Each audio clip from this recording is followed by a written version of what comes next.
Inihahandog ng lokal na pamahalaan ng Brooks Point sa ilalim ng tanggapan ng Punong Bayan at Municipal Information Office ang programa sa radyo tuwing Sabado, alas 11 hanggang alas 12 ng tanghali, ang impormasyon ng bayan para sa lahat. Hatid ng himpilang ito ang impormasyon ng bayan para sa lahat.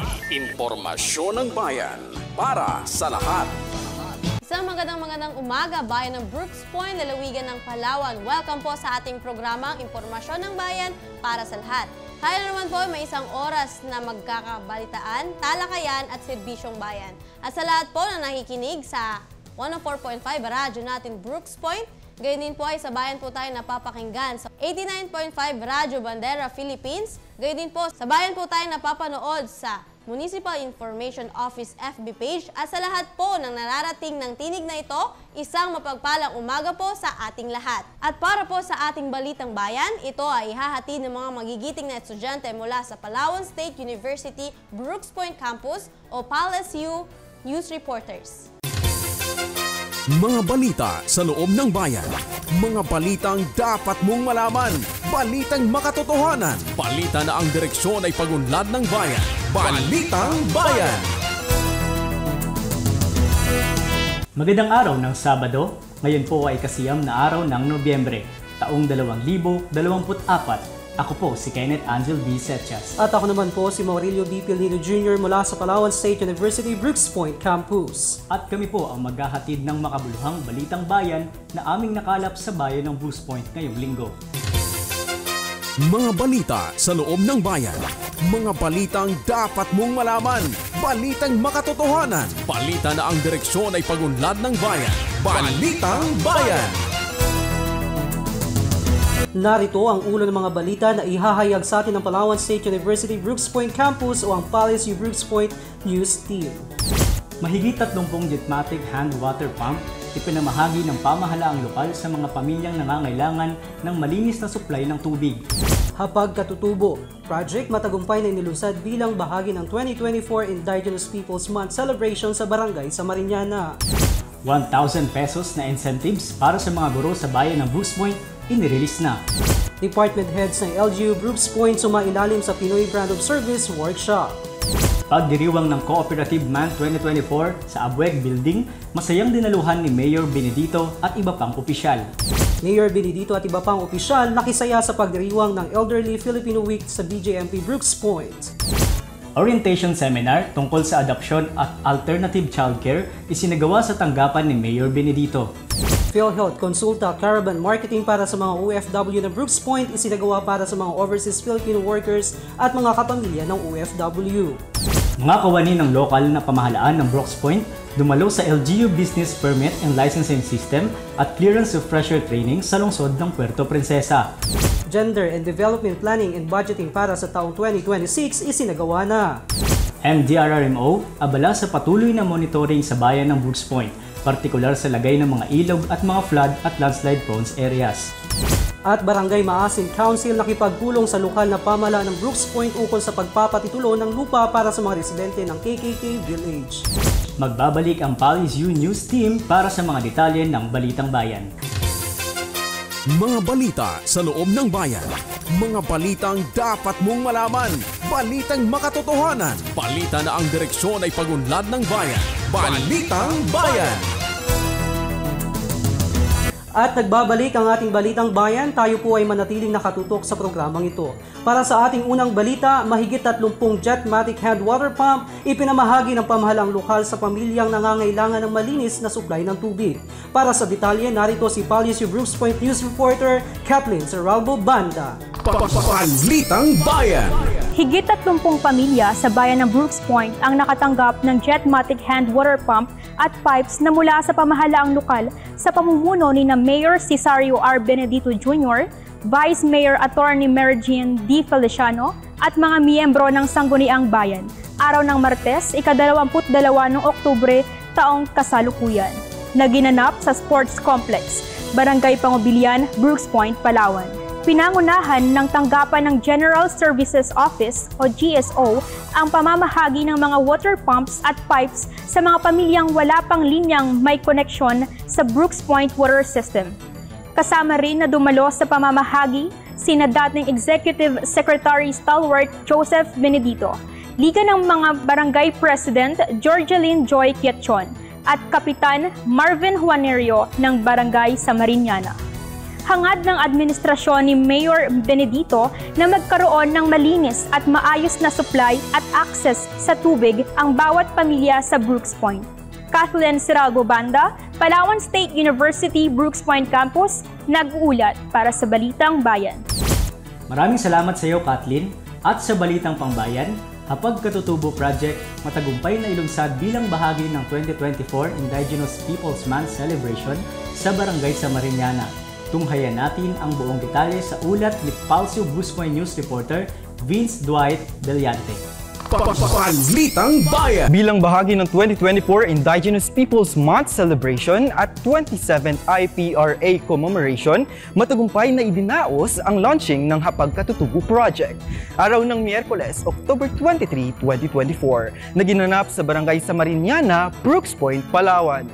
Ang nasabing launching ng proyekto ay kaugnay sa programa ng National Government na Katutubo, katuwang sa pag-unlad para sa masaganang bagong Pilipinas. Hapag Katutubo Project na pinangunahan ang pagtatanim ng mga fruit-bearing trees ni na Mayor Cesario R. Benedito Jr., Vice Mayor Mary Jane D. Feliciano, Indigenous People Mandatory Representative Nerelia Pacaldo, Konsehal Richard Balian, Konsehal Ezekiel Rodriguez, Konsehal Jonathan Lagrada, Konsehal Nathan Lacanilaw, Liga ng mga Barangay President Georgeline Quiachon, MLGOO Coraline Atienza, mga punong barangay, uniform personnel, mga kawani ng pamahalang lokal, mga kinatawan mula sa TESDA, PCSD, PCA, Menro, mga private sectors tulad ng Ipilan Nickel Corporation, Calmia Nickel Incorporated, at mga katutubong mula sa iba't ibang barangay. Layunin ng Hapag Katutubo Project na magkaroon ng food security sa hinaharap. Patuloy na magkakaroon ng supply ng masustansyang pagkain, pagkakaroon ng mga taniman sa mga lupain ng mga ninuno, pagpapanatili ng pagtatanim at pagpapalakas sa mga komunidad ng mga katutubo.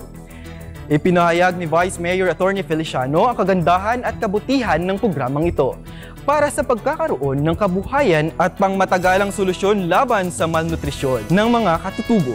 Dagdag pa ni Vice Mayor Atty. Feliciano na kaniyang buong pusong susuportahan ang programa at patuloy na susuportahan ang mga katutubo sa bayan ng Brooks Point.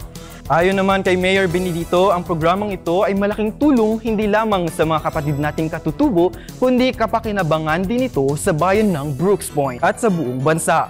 Ayon naman sa pamahalaan lokal ng pamumuno ni Mayor Benedito ay buo ang suporta at commitment sa pagpapalakas at pagpapalawak ng programang Hapag Katutubo. Vince Dwight Obiliante, Palawan State University Brooks Point Campus, nag-uulat para sa Balitang Bayan.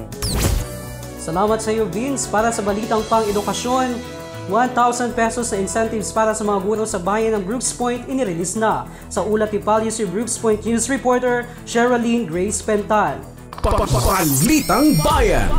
Mahigit 1,000 mga guro mula sa pampubliko at pribadong mga paaralan sa bayan ng Brooks Point ang tumanggap ng insentibo mula sa pamahalaang lokal nitong araw ng Sabado, October 26, 2024 sa Municipal Treasurer's Office, Old Municipal Hall, Brooks Point, Palawan. Ang nasabing pamamahagi ng insentibong nagkakahalagang 1,000 piso ay alinsunod sa ordinansa bilang 2023-41 na ipinanukala ni Konsehal Sarah Jane Crespo Abon na tuwing ika-5 ng Oktubre bawat taon sa pagdiriwang ng Araw ng mga Guro o Teachers Day Celebration ay mabigyan ng insentibo ang mga guro ng pampubliko at pribadong mga paaralan sa bayan bilang pasasalamat sa dedikasyong magturo sa mga mag-aaral, hubugin upang magkaroon ng matalinong kaisipan ang mga kabataan. Ang pagpapatupad ng ordinansang ito ay patunay na suportado ng pamahalaang lokal sa pamumuno ni Mayor Cesario R. Benedito Jr., Vice Mayor Atty. Mary Jane D. Feliciano at mga miyembro ng Sangguniang Bayan ang mga guro sa patuloy na pagpapataas ng antas ng kalidad ng edukasyon sa bayan. Sherilyn Grace Pental, Palawan State University Brooks Point Campus, nag-uulat para sa Balitang Bayan. Maraming salamat, Sherilyn. Samantala, Department Heads ng LGU Brooks Point sumailalim sa Pinoy Brand of Service Workshop. Narito ang ulat ni Pulsio Brooks Point News reporter Frank Ray Airoso. Balitang Bayan. Matagumpay na isinagawa ng pamahalang bayan ng Brooks Point sa pangunguna ni Municipal Tourism Officer Arlen D. Piramide at Human Resource Management Officer Luz T. Galicia at Department of Tourism o DOT ang Filipino Brand of Service Excellence or FSBE training araw ng Lunes, Oktubre 28, 2024 na ginanap sa Puerto Princesa City na may temang Embracing Excellence, Fostering Filipino Values and Public Service. Pinangunahan ni DOT Accredited Trainer Dr. Judian B. Sarail ang pagsasanay sa mga department heads of representatives ng mga tanggapan ng pamahalaang lokal ng Brooks Point upang ipagbigay alam at hasain sa natatanging pinakamahusay na serbisyong may tatak Pilipino na nakatuon sa mahalagang talakayan ukol sa tourism industry sa bansa, ang Filipino Values, Hospitality at Service Excellence at Service Recovery. Sa pamamagitan ng inisyatibang ito, mas pinagtitibay ng Brooks Point ang pangako nito sa pagtubog ng isang kultura ng natatanging serbisyo na nagpapakita ng mga Pilipinong nagpapahalaga tulad ng kagandahang loob, respeto at profesionalismo na kinikilala sa buong daigdig. Lubos na sinusuportahan ni Mayor Cesario R. Benedito Jr.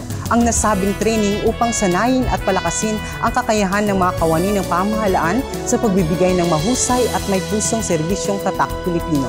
Layunin niyang matiyak na ang bawat kawani ay magkakaroon ng sapat na kaalaman at kasanayan upang makapaghatid ng di kalidad na serbisyo na nag-aayon sa mga inaasahan ng mga mamamayan. Naniniwala ang punong bayan na mahalaga ang pagbuo ng isang maaasahang serbisyong publiko upang mapabuti ang karanasan ng mga bisita, turista at mamamayan sa Brooks Point. Frankie Airoso, Palawan State University, Brooks Point Campus, nag-uulat para sa Balitang Bayan. Salamat sa iyo, Frankie. Susunod, pagdiriwang ng Cooperative Month 2024 sa Abweg Building, masayang dinaluhan ni Mayor Benedito at iba pang opisyal. Balitang hatid sa atin ng Pulsio Brooks Point News reporter Randy Llanera. Balitang Bayan. Base sa ordinansang ipinanukala ni Konsehal Jonathan Lagrada, taon-taon ay ipinagdiriwang ang Cooperative Month tuwing buwan ng Oktubre. Araw ng Biyernes, ika-25 ng Oktubre, ay isinagawa ang programa sa Function Hall ng Abweg Building, Government Center, Barangay Tubtob, Brooks Point, Palawan. Sa taong 2024, ang Cooperative Month Celebration, ito ay may temang Cooperatives, Stronger Together Today for a Brighter Tomorrow, na humihikayat na sama-samang palakasin ang mga kooperatiba sa bayan ng Brooks Point para sa mas maunlad na kinabukasan ng pamayanan. Dumalo sa nasabing pagdiriwang sina Mayor Cesario R. Benedito Jr., Vice Mayor Attorney Mary Jane D. Feliciano, Konsehal Jonathan Lagrada, Konsehal Victor Culili, Konsehal Richard Balian, Konsehal Ezekiel Rodriguez, Konsehal Nathan Lacanilaw, Konsehal Hayate Dugasan, Liga ng mga Barangay President Georgeline Joy Kiatchon, Provincial Cooperative Coordinator for the Municipality of Brooks Point, and Bataraza Vina Karina Baako. Kinatawan ni Provincial Cooperative Officer, mga kawani ng Municipal Cooperative Development Office sa pangunguna ni MCDO Noemi Presto, mga miyembro ng Municipal Cooperative Development Council at iba't ibang kooperatiba sa bayan ng Brooks Point. Pinangunahan ni na MCDO Noemi R. Presto at dating SK Federation President J. Mart Nainge ang masayang mga palaro tulad ng bingo, social game at raffle draw. Gayon din ang pagawad ng mga parangal at pagkilala sa mga rehistradong kooperatiba, ilang individual at pinagkalooban din ng sertipiko sa paglahok at mga nanalo sa poster making at slogan contest. Masayang binate at hinikayat ni Vice Mayor Attorney Mary Jane D. Feliciano ang mga kooperatiba na patuloy na magpalawak ng mga negosyo sa bayan upang mas lumago pa ang kooperatiba at umangat ang antas ng pamumuhay ng mga miyembro. Dagdag pa ni Vice Mayor Attorney Feliciano na maganda ang konsepto ng kooperatiba dahil hindi lang isang tao o korporasyon ang umaangat at yumayaman, kundi lahat ng mga miyembro ng kooperatiba dahil pantay-pantay ang benepisyo na natatanggap. Ipinahayag din ni Mayor Benedito ang buong pusong suporta ng pamahalaang lokal sa kaniyang pamumuno para sa mga kooperatiba. Patunay dito ito ang walang interes na pagpapahiram ng puhunan upang mapalago pa ang pinagkakakitaan ng kooperatiba. Samantala, ang lahat ng nakihisa sa programa ay hindi umuwi ng walang dalang gift packs at bigas mula sa MCDO at MCDC. Randy Lenera, Palawan State University, Brooks Point Campus, nag-uulat para sa Balitang Bayan. Maraming salamat sa iyo, Randy. Samantala, Mayor Benedito at iba pang opisyal nakisaya sa pagdiriwang ng Elderly Filipino Week sa BGMP Brooks Point. Narito ang ulat sa atin ni Palso Brooks Point News Reporter Kathleen C. Banda. Balitang Bayan. Nakisaya sa pagdiriwang ng Elderly Filipino Week sina Mayor Cesario R. Benedito Jr., Liga ng mga Barangay President Georgeline Joy Quiachon, at dating Executive Secretary Stalwart Joseph Benedito sa Bureau of Jail Management and Penology or BJMP. Brooks Point, araw ng Martes, ika-22 ng Oktubre, taong kasalukuyan. Ito ay may temang Senior Citizens Building the Nation's Inspiring Generations, na kung saan ay masayang binigyang pugay ng LGU at BJMP ang mga nakatatanda sa loob ng piitan. Ang pagdiriwang ay ayon sa mandato ng Proklamasyon No. 470 ni dating Presidente Fidel V. Ramos noong September 26, 1994, na bigyang pagkilala ang mga kontribusyon ng mga nakatatandang Pilipino sa nasyonal na pag-unlad. Sa programa ay nagbigay ng pangbungad na pananalita si JINSP Brian Paul A. Aranyada, District Jail Warden. Nagbigay rin ng natatanging bilang ang mga PDL na naghatid ng kasiyahan sa mga manunood at nagkaroon ng gift giving at trivia hatid ng lokal na pamahalaan kasama ang tanggapan ng senior citizen sa pangunguna ni OSCA Head Santiago Agulio at SC Focal Person Jezreel M. Rosie. Masayang binati ni Mayor Benedito ang lahat dahil sa matagumpay na pagdiriwang. Ayon sa kanya, ang pamahalaang lokal sa ilalim ng kanyang pamumuno ay nakahandang tumulong at sumusuporta sa mga programa ng BJMP, lalo na para sa mga nakatatandang mamamayan ng Brooks Point. Kathleen Ciraldo Banda, Palawan State University, Brooks Point Campus, nag-uulat para sa Balitang Bayan. Salamat sa iyo, Kathleen. Orientation seminar tungkol sa adoption at alternative childcare isinagawa sa tanggapan ni Mayor Benedito. Balitang hatid sa atin ni Palio Brooks Point News Reporter Marialyn Decena Ranier. Balitang Bayan. Matagumpay na isinagawa ang orientation sa adoption and alternative child care sa tanggapan ni Mayor Cesario R. Benedito Jr. sa Conference Room, New Municipal Building, Barangay Tugtog, Brooks Point, araw ng Biyernes, ika-25 ng Oktubre, 2024. Pinangunahan ni Regional Alternative Child Care Office, Sherlene Sumagaysay, ang nasabing orientation kasama sa mga kawani ng pamahalang lokal mula sa Municipal Social Welfare and Development, Municipal Civil Registrar Office, Municipal Health Office, Ipilan Bimong, Samariñana Bimong, Southern Palawan Provincial Hospital at mga kinatawan ng mga private health providers na Sagrado Hospital Incorporated, Baraca Hospital Incorporated at Loncio General Hospital Incorporated. Layunin ng orientation na ipaalam ang tamang proseso sa adoption at mga kailangang gawin upang maging epektibo sa tulong ng mga kaagapay na establishments ay matitiyak na maisasaayos ang kalagayan at mga dokumentong kailangan ukol dito. Patuloy na ipinahayag ni Mayor Benedito ang kanyang suporta na panatilihing legal ang pangangalaga at pag-aaruga sa mga batang nangangailangan ng tagapagabay at maituturing na pamilya, katuwang ang mga pribadong sektor na kaugnay sa usaping adoption at alternative health at child care. Marialyn Ranyen, Palawan State University, Brooks Point Campus, nag-uulat para sa Balitang Bayan. Maraming salamat, Marialyn. Susunod, PhilHealth Consulta, Caravan Marketing para sa mga OFW ng Brooks Point, isinagawa para sa mga overseas Filipino workers at mga kapamilya ng OFW. Ulat hatid ni Palsiu Brooks Point News Reporter Randy Llanera para sa detalye. Balitang Bayan.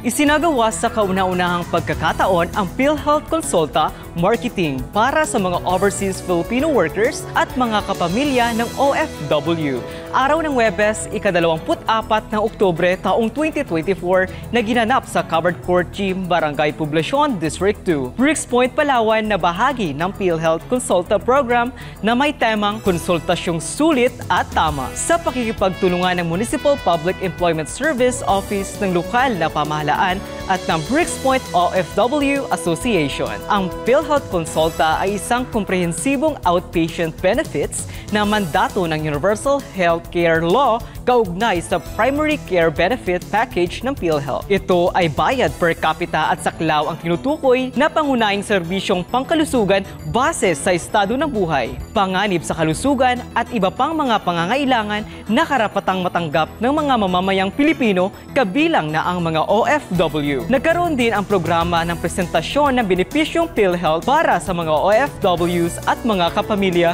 na nasundan ng Open Forum upang matukoy ang mga benefits na karaniwan at madalas na nagagamit at mga hindi na i-implement. At bago pa natapos ang nasabing aktibidad, ay isinagawa naman ang libreng pagkonsulta sa mga health issues at concerns ng bawat isang nakilahok. Ayon kay Mayor Benedito, lahat ng mga programang makakatulong sa mga mamamayan ng Brooks Point ay suportado niya, lalo na ang para sa OFW na kaagapay ng pamahalaan sa pagpapalawig ng ekonomiya at itinuturing ng mga bayani ng makabagong panahon. Randy Llanera, Palawan State University, Brooks Point Campus, nag-uulat para sa Balitang Bayan. Maraming salamat sa iyo, Randy. Samantala, mga kawani ng lokal na pamahalaan ng Brooks Point dumalo sa ELGU Business Permit and Licensing System at Clearance Refresher Training sa lungsod ng Puerto Princesa. Ito ay balitang hatid sa atin ni Balitang Brooks Point News Reporter Shena May Vallaverde. Balitang Bayan. Dumalo ang mga kawani ng lokal na pamahalaan ng Brooks Point sa ELGU Business Permit and Licensing System o BPLS at Clearance Refresher Training na ginanap sa tanggapan ng Department of Information and Communications Technology o DICT sa lungsod ng Puerto Princesa mula October 22 to 24 taong kasalukuyan. Pinangunahan ni DICT Palawan Information System Analyst Ricardo V. Arzaga ang nasabing training na dinaluhan ni na MPBLO Narciso Mariano, MEEDO Bernard Quijano, Municipal Engineer Raul Quijano Jr. at mga kinatawan mula sa Municipal Planning and Development Office o MPDO, Municipal Treasury at Bureau of Fire Protection o BFP at iba pang mga kawani ng pamahalaang lokal. Layunin ng malawakang ELGU Refresher Training na gawing mas epektibo at malinaw ang mga operasyon ng lokal na pamahalaan sa Palawan sa pamamagitan ng pagsasama ng barangay clearance at working permit gamit ang makabagong teknolohiya. Ang pagsasanay na ito ay nagbibigay sa pamahalaang lokal ng Brooks Point ng kakayahan na magamit ang ELGU BPLS platform ng mas epektibo upang gawing mas mabilis, simple ang proseso ng pagkuha ng business permit at mabawasan ang mga pagkaantala sa pagproseso ng mga dokumento. Suportado ni Mayor Cesario R. Benedito Jr. ang nasabing pagsasanay dahil tiyak na makatutulong ang ELGU BPLS system sa mga kawani ng pamahalaang lokal para sa mas mabilis at epektibong proseso ng mga permit at mas mahikayat pa ang mga negosyante na magsimula at patuloy na palawakin ang negosyo sa bayan ng Brooks Point. Dagdag pa ni Mayor Benedito, itinuturing niya na ang inisyatibang ito bilang isang mahalagang hakbang sa modernisasyon ng mga serbisyo ng lokal na pamahalaan, pagpapalago sa ekonomiya ng bayan at pagbibigay ng inspirasyon para sa iba pang mga munisipalidad sa lalawigan ng Palawan. Shena May Vallaverde, Palawan State University Brooks Point Campus, nag-uulat para sa Balitang Bayan. Salamat, Shena. Gender and Development Planning and Budgeting para sa taong 2026 isinagawa. Para alamin natin ang detalye kay Pulse Brooks Point News Reporter Frank K. Airoso. Balitang Bayan. Matagumpay na isinagawa ang pagpaplano at paglalaan ng pondo para sa mga programa at proyekto ng tanggapan ng Gender and Development ng pamahalaang lokal araw ng Martes at Miyerkules, October 29 at 30 taong kasalukuyan, na ginanap sa lungsod ng Puerto Princesa. Kabilang sa mga dumalo ay sina Vice Mayor Attorney Mary Jan D. Feliciano, Konsihal Sarah Jane Crespo Abon, kasama ang mga department heads sa pangunguna ni God Focal Person Sylvia Rivera, GAD Technical Working Group at ng mga DILG, MLGOO, Coraline at Kenza mula sa Brooks Point, MLGOO Bataraza Benedict Palatino, MLGOO Kalayaan Merly Sumundong at MLGOO Sofronio Española Carolina Luz. Inuulat at inilahad ng mga GAD program and project implementors ang mga accomplishments, ang kasalukuyang estado ng mga programa at proyekto at ang mga nais pang makamit na mithiin para sa bayan bago matapos ang taong 2024 at mga paghahanda para sa taong 2025. Matapos ang pag-uulat ng mga program implementors ay nagsagawa ng pagsusuri at pagbibigay ng komento ang mga MLGOO upang matiyak na nakaayon ang implementasyon sa pinanukalang programa at proyekto at ang pondo na nailaan at nagamit. Ipinahayag ni Vice Mayor Attorney Mary Jean D. Feliciano ang kanyang papuri at pagkilala sa mga nagsagawa ng mga programa at proyekto upang matiyak ang mga nasa laylayan ng lipunan ay mapaglingkuran, mabigyan ng oportunidad na sumasailalim sa mga pagsasanay at mabigyan ng pag-asang maiangatang antas ng pamumuhay. Frankie Airoso, Palawan State University, Brooks Point Campus, nag-uulat para sa Balitang Bayan. Maraming salamat, Frankie. Para sa isa pang balitang pangbayan, MDRRMO abala sa patuloy na monitoring sa bayan ng Brooks Point, partikular sa lagay ng mga ilog at mga flood at landslide-prone areas. Sa ulat ni Policy Brooks Point News Reporter Vince Dwight Villante. Balitang Bayan. Nagsagawa ng pagpupulong sa mga kawani ng Municipal Disaster Risk Reduction Management sa pangunguna ni MDRRMO OIC Engineer Mood Ryan Miranda, kasama sina Mayor Cesario R. Benedito Jr. at Human Resource Management Officer Luz T. Galicia, araw ng Martes, ika-22 ng Oktubre, taong kasalukuyan, na ginanap sa MDRRMO Headquarters Evacuation Center sa Barangay Pangubilian, Brooks Point, Palawan. Layunin sa pagpupulong ang pasalamatan, palakasin at hikayating magpatuloy at magkaisa ang hanay ng mga rescuers sa bayan, ng mga pangunahing responders sa panahon ng masamang panahon, sakuna, aksidente at kalamidad. Nakiisa sa pagpupulong sina dating Executive Secretary Stalwart Joseph Benedito at dating Liga ng mga Barangay President Singapore Juratil. Ayon kay Mayor Benedito, mahalaga ang tungkuling ginagampanan ng bawat isang kawani ng MDRRMO para sa pampublikong kaligtasan at kaayusan. Kaya naman mahalaga na magkaisa ang lahat sa isang mithiin at yun ang maglingkod sa mga mayan at bayan. Dagdag pa ni Mayor Benedito na buo ang suporta at pasasalamat sa pamahalaang lokal sa tanggapan ng MDRRMO sa kanilang sakripisyo at paglalagay sa kanilang buhay sa alanganing sitwasyon. Matiyak lang na ligtas ang mamamayan ng Brooks Point. Vince White Ubiliante, Palawan State University, Brooks Point Campus, nag-uulat para sa Balitang Bayan. Salamat sa iyo, Vince. Susunod, Barangay Maasin Council nakipagpulong sa lokal ng pamahalaan ng Brooks Point ukol sa pagpapatitulo ng lupa para sa mga residente ng KKK Village. Balitang hatid sa atin ni Palso Brooks Point News Reporter Sheena May Villaverde. Balitang Bayan. Tumungo ang Barangay Council ng Maasin na pinamumunuan ni Kapitan Roel B. Austria upang makipagpulong kina Mayor Cesario R. Benedito Jr., Municipal Administrator Edgar Lacandaso, Municipal Assessor Janet Quino at Senro Representative Leonard T. Caluya sa conference room ng New Municipal Building, Barangay Tubtob, Brooks Point, Palawan. Nitong araw ng Martes, ika-22 ng Oktubre taong kasalukuyan. Layunin ng pakikipagpulong na talakayin ang apela ng kilusang kabuhayan sa kaunlaran o KKK Village na maging permanenteng residente na ang mga pamilyang matagal nang naninirahan sa naturang lugar at opisyal na mabigyan ng titulo ang bawat loteng kinatatayuan ng kanilang mga tahanan. Bilang tugon, masusing pag-aaralan ang kahilingan at sitwasyon. Ipinalatag rin ni Mayor Benedito ang proseso at mga dokumento na kailangan para sa pagpapatitulo ng lupa.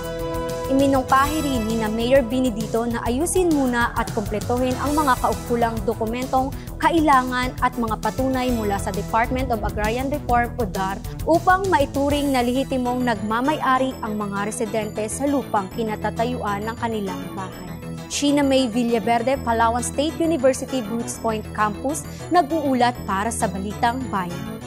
Maraming salamat, Sheena. Manatiling nakatutok sa pakikinig at panunood ng ating programang Impormasyon ng Bayan para sa lahat. Susunod na sa ating programa ang Talakayang Bayan. Ako po si Maurilio B. Pilido Jr. At ako naman po si Kenneth Angel V. Setchas. Kami po muli ang Palawan State University Brooks Point Campus o Policy Brooks Point News Reporters na naghatid ng Balitang Bayan. Mapagpalang araw sa lahat, Bayan ng Brooks Point. Mga balita sa loob ng bayan. Mga balitang dapat mong malaman. Balitang makatotohanan. Balita na ang direksyon ay pag-unlad ng bayan. Balitang Bayan. Maraming salamat Palawan State University Brooks Point Campus News Reporters o PALIS-U News Reporters. Susunod na ang Talakayang Bayan. Talakayang Bayan. Masusing pag-uusapan ang mga programa at proyekto ng bayan. Talakayang Bayan. Ilalahad ang mga plano at direktiba ng pamahalaan. Pag-aaralan ang bawat anggulo ng sitwasyon. Lilinawin ang bawat issue. Magbibigay ng matalino at makabuluhang talakayan. Talakayang Bayan. Yan, isang magandang umaga, Bayan ng Brooks Point. Narito naman po tayo sa segment nating Talakayan ng Bayan. Ayan po, tayo po ay napakapalad upang magkaroon po tayo ng pagkakataon. Dahil nalalapit na po ang halalan, tayo po ay nabigyan ng pagkakataon upang makapanayam ang Head of Commission on Election ng ating bayan. Walang iba po kundi si Sir Mark Raymond Carduce. Yan, isang mga pagpalang umaga po sa inyo, sir. Magandang umaga rin at magandang umaga sa ating mga taga-subaybay. And sir, alam po namin na kung gaano po kayo ka-busy sa mga ginagawa nyo po ngayon dahil nalalapit na po ang eleksyon. Kaya kami po ay nagpapasalamat na nabigyan nyo po kami ng pagkakataon sa aming invitasyon sa aming programa pong ito. Ayan, hindi na po ako magpapatumpik-tumpik pa, sir, sa unang katanungan. Since nalalapit na po ang halalan 2025, ano-ano po ang mga hakbang na inyong ginagawa para po ito ay paghandaan? Ganito, no? Noong October 14, katatapos lang ng tinatawag nating Election Registration Board hearing kung saan inaprubahan o dinisapprove ang mga application ng ating mga applicants para sa registration. Kasi meron tayong 2,000 plus na applicants. Ito lang nakaraang 2 buwan para mag-transfer at bagong rehistro dito sa Brooks Point para makaboto sila sa darating na May 12, 2025 national and local elections, sa midterm elections. Sa paghahanda, naayos na rin namin yung ating list of voters na bago. Nandun yung ating mga kwalipikadong botante para makaboto sa darating na eleksyon sa Mayo. Sa paghahanda rin namin, inaayos na rin namin yung mga poll workers kung saan yung ating mga guro o yung qualified na gustong mag-serve as poll workers ay inaayos na rin po namin. So, mayroon po bang mga bagong rules na inilabas ang COMELEC para sa darating na election 2025? Ganito, no? Kadalasan pag eleksyon, special man o national or barangay, ang ginagamit po natin dyan ay yung Fair Election Act, kung saan yung mga batas na sinusundan ng ating mga kwalipikadong kandidato, yun po yung dapat nilang sundin. Sa ngayon po kasi mayroon na tayong mga social media. So sa bagong rules, mayroon na po tayong kailangan magpa-register online yung mga gagamit ng social media. Halimbawa yung mga vlog, yung mga Facebook page, kung ano-ano mang platform na gagamitin nila, kailangan nilang i-rehistro sa ating opisina sa main office sa EID, Election and Information Department ng COMELEC. Nakikita po yan sa website ng COMELEC sa www.comelec.gov.ph. Naka-QR code siya. So, kailangan i-register nila yung mga kandidato, particular, o partido, o yung mga pinagkakatiwalaan ng kandidato kung gagamitin nila yung platform na yun upang may rehistro para ma-monitor natin. Kasi kung hindi po nila may rehistro yan, parang may i-consider natin na illegal campaigning yan. Yung mga, halimbawa mga pages, sir, Apo. na gagamitin nila sa pangangampanya? During campaign period. Opo. Ayan, so malawak at malayo po ang kayang abutin ng social media platforms. May mga guidelines po ba ang COMELEC upang hindi po maabuso ang SOCMED? Yun na rin, yun yung binanggit nga natin, yung pinag-usapan natin katatapos lang. No? Yung social media kasi talagang sigurado naman magagamit naman talaga yan.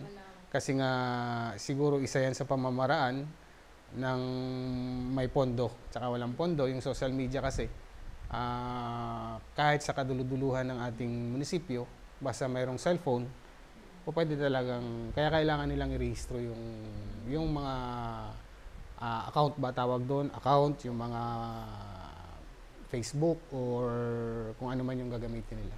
Saka sa social media, sir, libre, no? May internet Libre. ka lang. Hindi ko lang alam kung may bagong batas tayo na kailangang may babayaran sa BIR o whatever yung ano. So, para po sa kaalaman ng taong bayan at mga bagong kandidato, ano-ano po ba yung mga pinagbabawal o hindi dapat gawin during election campaign? Ganito, no? Pag campaign period, lalo na dito sa atin sa local, yung ating mga kandidato sa pagkamayor, vice mayor, sa ating mga kagawad,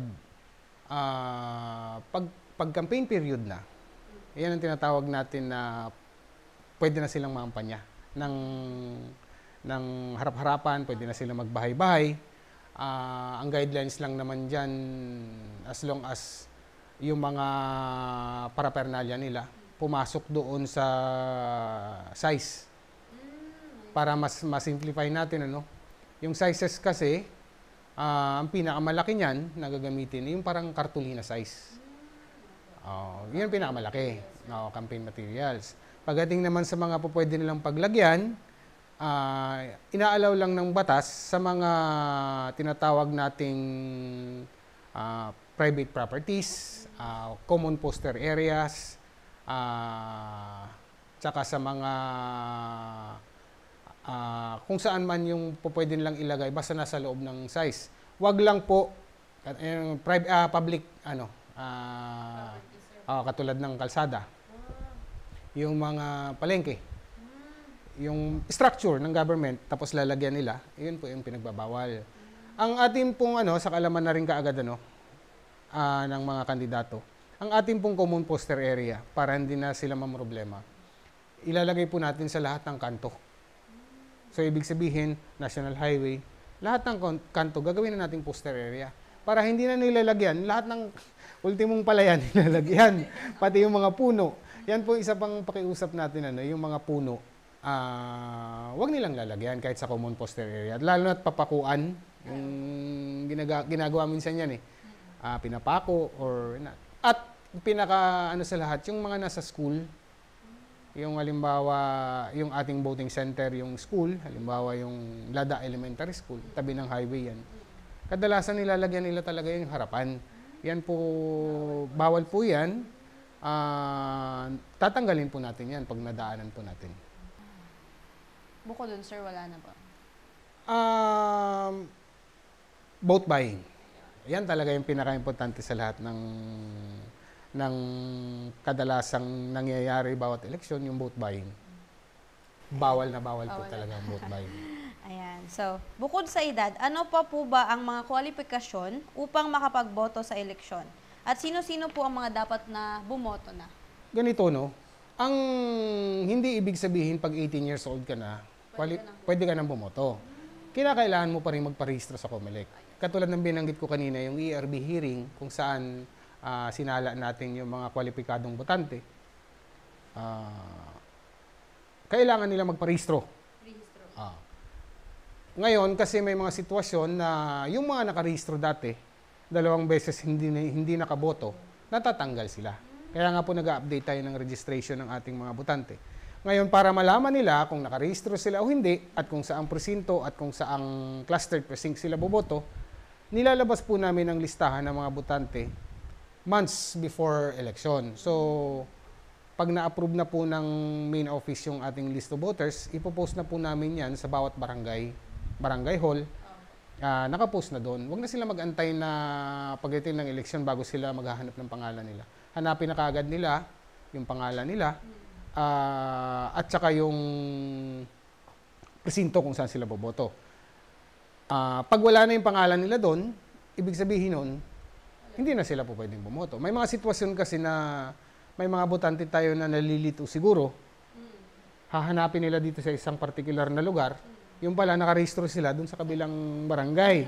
Kasi lumipat na sila dun, akala nila, nililipat namin automatic yung registration nila. Hindi. Kailangan nila mag-apply ng registration or transfer of registration. So, paano yun, sir? Kapag, di ba, 2 beses na po na hindi nakaboto, ano pong gagawin nila para Dine-deactivate namin yan yung registration nila. Pag mayroon ng registration, bago pa lang sila makakapagpa-reactivate. Sa ngayon, wala tayong registration hanggang matapos ang eleksyon. Pero next year kasi, ayon sa batas, after ng national and local elections, by December, mayroon tayong barangay and SK elections. So, ibig sabihin, bago magkaroon ng barangay and SK elections, magkakaroon na naman ng panibagong registration. Opo. Pero ngayon, sir, sarado na po ang registration. Wala na po tayong registration ngayon. Nagtapos tayo nung September. So, yun. Narinig po natin na tapos na po ang registration ng COMELEC. Ay, may bago yun, sir. May bago po akong tanong. May mga online platform po ba or online website na pwedeng i-check doon ng mga kababayan po natin kung sila po ba ay qualified pa? Okay, no. Sa COMELEC website, yung precinct finder na tinatawag. Pero hindi pa activated sa ngayon. Kasi nga katatapos lang ng hearing ng ERB. So, sinisigurado muna ng ating Komisyon ng Halalan, yung sa main office, na tama at accurate na yung mga listahan natin. So, hindi pa siya bukas. Pero meron, sir? Mayroon yan. Before election, lalabas naman yun. Pero sabi ko nga, kung nandyan din lang sila sa barangay nila, punta lang sila sa barangay hall, makikita naman nila doon yung pangalan nila. Mayroon pa pala, may update kasi sa amin na ang ilalabas na listahan ng botante ngayon ay may litrato na. So, sana matupad, kasi medyo madugudugong trabaho yun, at main office lang mag-print nun.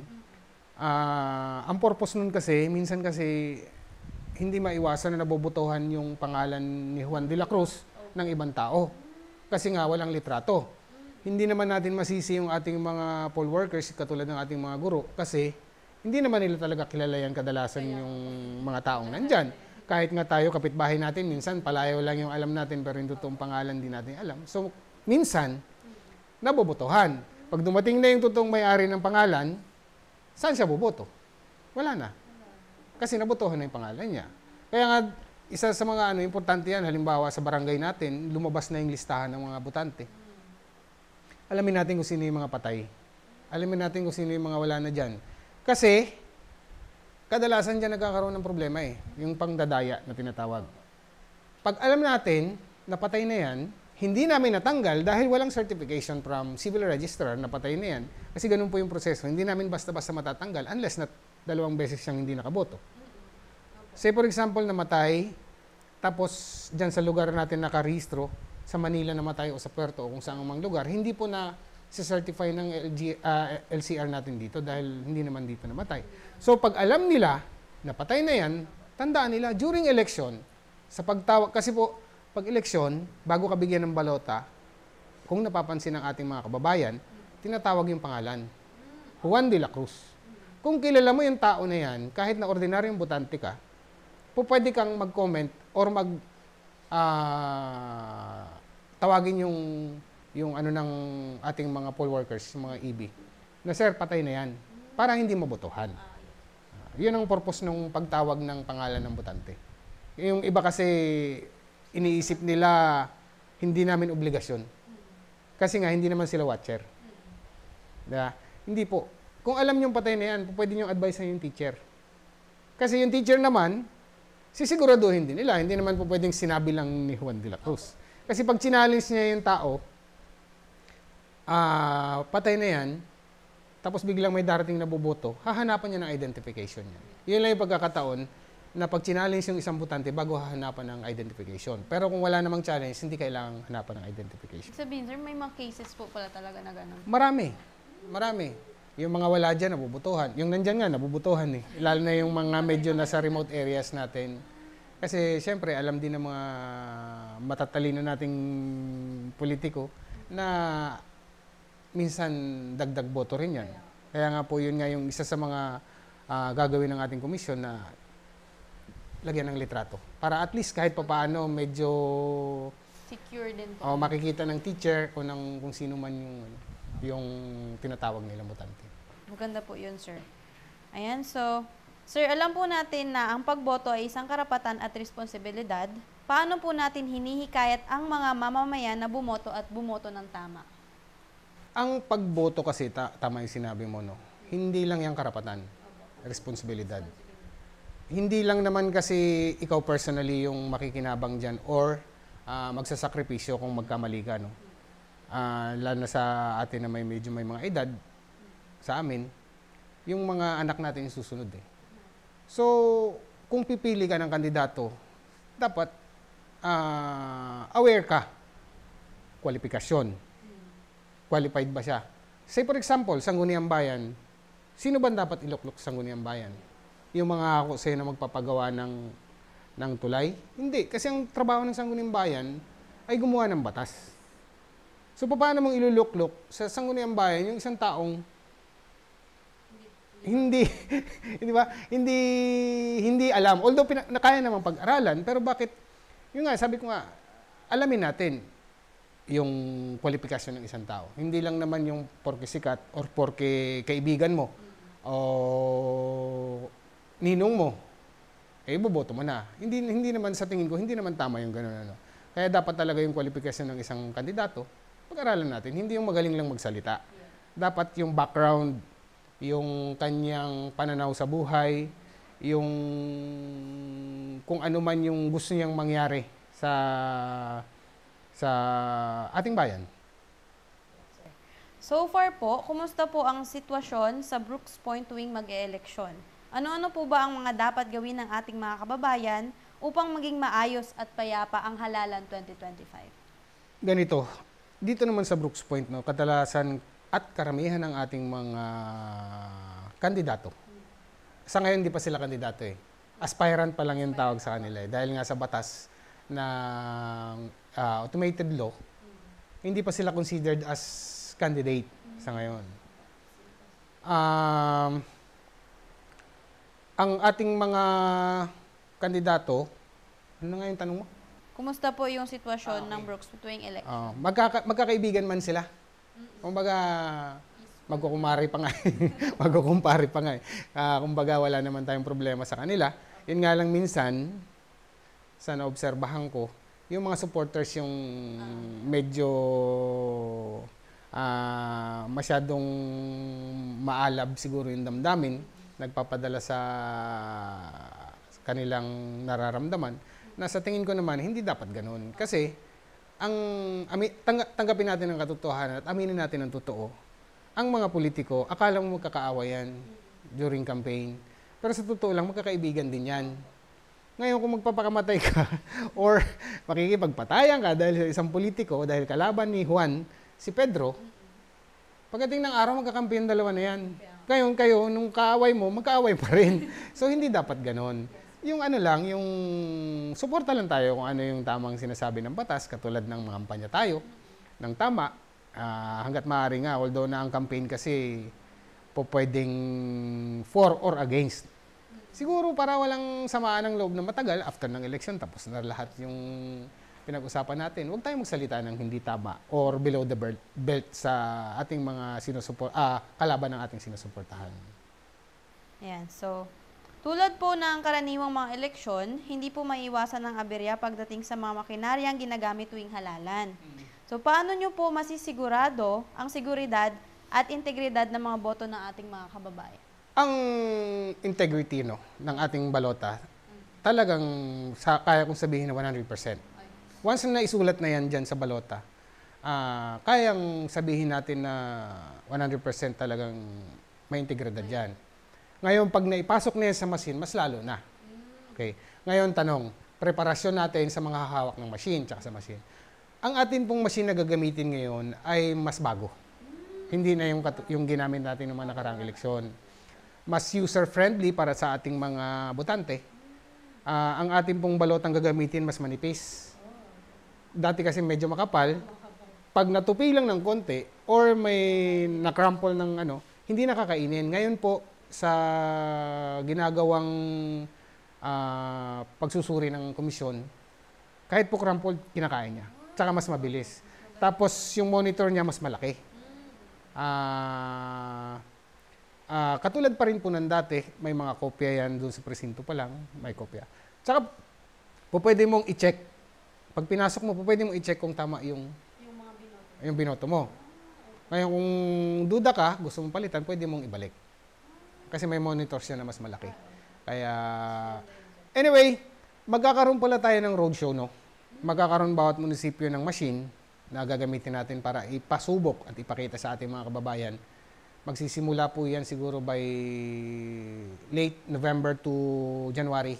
So, iikot po kami sa bawat barangay para makita ng ating mga kababayan at masubukan kung paano gamitin yung machine.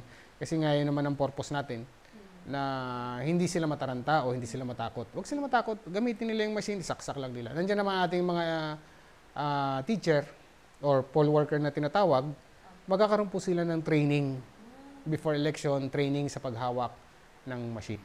Napakaganda po yun, sir. So bilang COMELEC officer, para po sa inyo, ano po ang mga katangian ng mga leader ng bayan na dapat iluklok sa posisyon at bakit po? Nako. Pagdating sa kanyang bagay, no? Kanya-kanya naman tayo ng... pero katulad tanong mo kung ako, katangian ng isang kandidato or para mamuno sa ating bayan, siyempre, unang-una, dapat may takot sa Diyos. Yung pamilya, importante ang pamilya, yung may malasakit sa ating mga kababayan, yung may malasakit sa kalikasan, may malasakit sa ating future ba? Kumbaga, hindi lang yung pansarili. Wala naman sigurong politiko dito sa Brooks Point na ganun eh. Pero mas maganda yung pinaka, doon tayo sa pinaka. Sabi ko nga, halos lahat ng kandidato rito, puro mga kakilala ko rin, mga kaibigan ko rin. Wala naman akong alam na ganun tao. Kaya lang, pagdating sa qualification sa ating mga kababayan, tingnan nila. Hindi yung puro pangako lang. Hindi yung puro papangakuan ka ng langit at lupa. Pag nandiyan na nanalo na, hindi ka nakakilala. Alalahanin natin, malalaki yung tatanggapin ng mga yan na sweldo o honoraria. Yun nga ang kadalasang binabanggit natin eh. Pag mas malaki yung ginastos, tanungin mo sarili mo, saan galing yun? Diba? Paano yung babawiin? Yeah. Kaya doon tayo, wag lang yung pera. Wag yung puro pera lang yung pinag-uusapan natin. Tingnan natin kung may kakayanan ba itong tao na to na mamuno o maging opisyal maging representante natin eh. Kaya ba tayong ipaglaban pagdating ng araw? Hindi lang kung sa anumang bagay, kundi pati yung mga anak natin. Sa panahon ng pangangailangan, hindi financially ha. Kasi hindi obligasyon ng isang politiko na bigyan ng pera ang mga tao. Although obligasyon ng gobyerno, pero hindi obligasyon ng politiko na mamigay ng pera. Kasi babawiin at babawiin niya yan. Aminin natin, kahit ako, bakit ako magbibigay sa isang tao ng pera kung hindi ko naman mababawi? Parang negosyo. Kaya maging mapagmatsyag, maging observant tayo. Wag lang puro pera. Although na alam naman natin na talagang kailangan natin ng pera. Pero yun nga, kung ano yung kaya niyang gawin pag nandiyan na siya.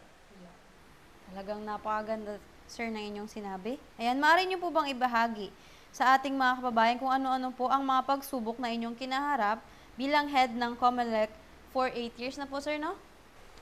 Dito sa Brooks Point. Sa Brooks Point. At kung paano niyo po ito napagtagumpayan? So far, wala naman ako naging problema dito no, sa Brooks Point kasi sabi ko nga, yung ating mga kandidato o mga politiko, yung mga ating mga namumuno sa ating bayan, ay puro maayos naman. Minsan hindi ako nagka-problema sa kanila. Yun nga lang, pagdating ng election, minsan yung mga supporters, doon tayo nagkaka-problema. Minsan, maliit lang naman, katulad yung halimbawa naglalagay ng mga posters na hindi dapat paglagyan. Kasi alalahanin natin, pagkatapos ng election, yung kalat na yan, nandyan pa rin. So, sino magtatanggal niyan? Papahirapan nyo rin yung nanalong nakaupo or yung barangay. So maglilinis, papakuin natin yung mga puno. Pag namatay, di ba yung mga ganun. So doon tayo sa may tanong pa pula ako. May multa ba yun, sir? Yung parang kapag nahuli ng Actually, hindi lang multa yan. Violation ng Omnibus Election Code sa 261. May penalty yan na 1 to 6 years. Walang probation yun. pagkakulong at disqualification to hold public office. Yung violation. Pag nahuli, yun nga lang, minsan, sabi ko, walang first time eh. Walang, kasi yung iba sasabihin, wala naman nahuhuli dyan. Wala namang napaparusahan niya. Huwag kayong mag-antay na kayong masimulan kasi marami ng ganyan pangyayari na wala pang nakulong, marami nang na-prosecute pagdating sa ganyan. Tandaan natin na ang violation is violation. Nagkakataon lang minsan na hindi lang kayo natsatsambahan, pero papaano naman kung kayong unang matsambahan dahil may nagreklamo. Huwag natin kalimutan, may mga cellphone na ngayon na may mga video. Pag nabidyohan ka, buti kong picture lang yung mabigat yung video, lalo na sa boat buying. Mamaya, pinakawalan ng kalaban yan, namimigay ka ng pera, nangangampanya ka, nabidyohan ka, mabigat-bigat na ebidensya yan laban sa'yo. At pag na-file yan na kaso, sayang yung pinaghirapan mo. Ayun, sige po, napakaigsi po ng ating oras. Sir, baka may nais pa po kayong sabihin sa ating mga kababayan? Sa inyo na pong pagkakataon. Yun lang siguro, maging mapagmatyag sa ating mga kandidato. Obserbahan natin kung ano yung kaya nilang gawin at kaya ba nilang pangatawanan, kaya ba nilang gampanan.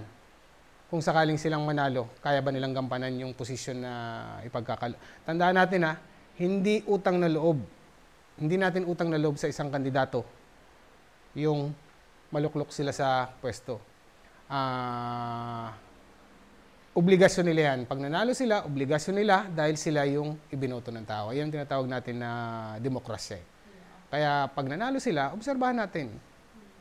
Kung sa tingin natin na binoto na natin ng nakarang eleksyon tapos wala namang ginawa, nagkuyakoy lang dun sa kung saan. Panay lang ang lakad, panay lang kung saan pumupunta. Wala naman nagawang dapat gawin para sa ikaunlad ng bayan, pag-isipan natin kung dapat pa natin silang ibalik sa pwesto. Ayan, maraming salamat po, sir, sa napakapunong-puno ng impormasyon niyo pong mga kasagutan. At nagpapasalamat po kami muli, sir, sa pagpapaunlak sa aming imbitasyon. Nawa hindi po ito ang huli na amin kayong makapanayam sa aming programa. Ayan, sa lahat po ng mga kababayan po natin, isa lang po ang nais namin ni sir. Bumoto po tayo ng tama. Talakayang Bayan. Masusing pag-uusapan ang mga programa at proyekto ng bayan. Talakayang Bayan. Ilalahad ang mga plano at direktiba ng pamahalaan. Pag-aaralan ang bawat anggulo ng sitwasyon. Lilinawin ang bawat issue. Magbibigay ng matalino at makabuluhang talakayan. Talakayang Bayan. Serbisyong Bayan. Mga serbisyo, programa at proyektong bayan na dapat mong malaman at mapakinabangan. Serbisyong Bayan. Mga tulong ng pamahalaan, diretso sa mga mamamayan. Hatid ng pamahalaang lokal ng Brooks Point. Serbisyong Bayan. Malinis, mabilis at makadiyos na paglilingkod. Serbisyong Bayan. Ayan mga kababayan, nasa huling segment na po tayo ng ating programa, ang Serbisyong Bayan.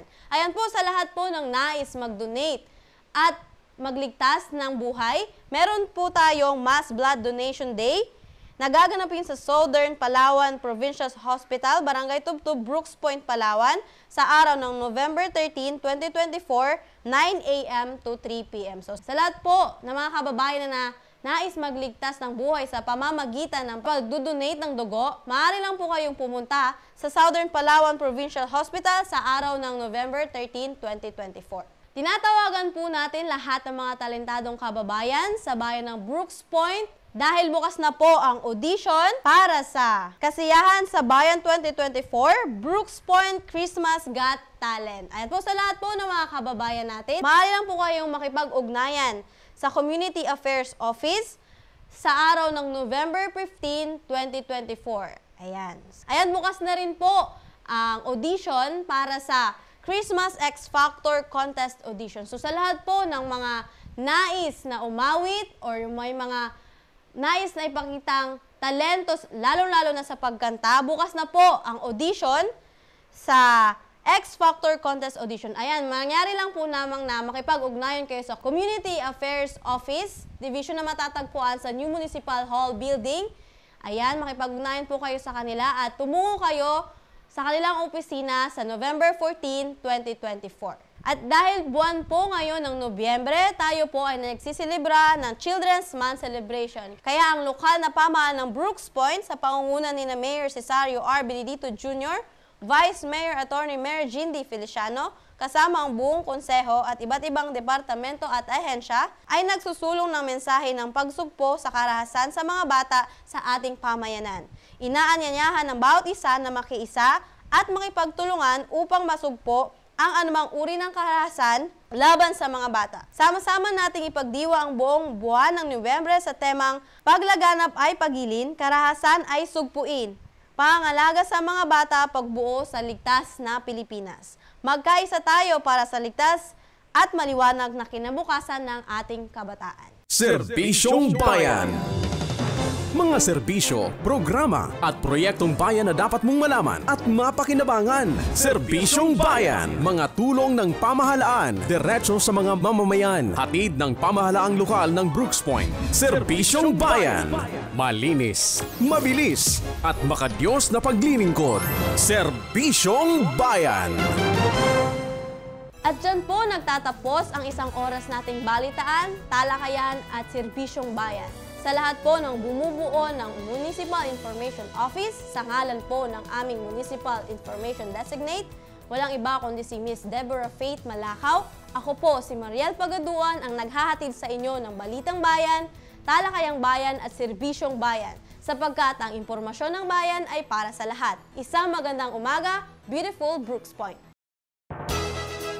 Inihahandog ng lokal na pamahalaan ng Brooks Point sa ilalim ng tanggapan ng Punong Bayan at Municipal Information Office. Ang programa sa radyo tuwing Sabado, alas 11 hanggang alas 12 ng tanghali. Ang impormasyon ng bayan para sa lahat. Hatid ng himpilang ito. Ang impormasyon ng bayan para sa lahat. Impormasyon ng bayan para sa lahat.